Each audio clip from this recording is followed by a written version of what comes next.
Let's bring in Joy Burnett now. She has spoken to so many people who live in the neighborhood. Joy, what have you been hearing? Well, this blast jolted people out of their beds early this morning. People told me they woke up, stepped outside their door, saw what was happening, or looked out their window and saw the damage, and they just started crying. This is something that impacts not only this area, but blocks away. It scared me to death. It scared me to death. An early morning explosion leveled 3 homes in this West Baltimore neighborhood. I look outside and I screaming for the people in this house.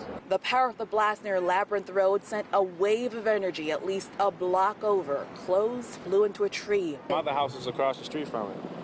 Her whole front of her house, her bedroom is depleted. Front doors in the kitchen. Underneath the rubble, people were trapped. Officials later revealed at least 1 person died, and at least 4 others are in serious condition.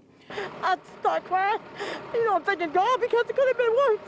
It could have been worse. Surveillance video shows the moment after the blast. This young woman rushed outside her back door to inspect what happened. I was at work. My daughter had called me and said, "Hey, Daddy, something just exploded." So I had to tell her, say, "Hey, get your brother and leave the house immediately." The gas explosion shattered windows, blew out glass doors. Dozens of homes have been damaged. I came home and, trying to assess, and this is what I found. This nurse walked us into her house. Glass covered a bed. Then I came home and found my husband shook up. Governor Larry Hogan tweeted, "Our prayers are with the victims and all of those affected by this tragedy." BGE's focus was shutting off all sources of gas. As residents clean up, their neighbors have also stepped in to help out. But I begin to cry. I cry, honestly. I said, oh God, I begin to cry. It was a tearful time for me, really, really. So at this moment, the crews are still out here. There's been some sort of transition where you're seeing more BGE crews right now. And BGE said this is exactly the time for them to go around and do checks to make sure that there are no leaks, and that they will move on to the next phase from that.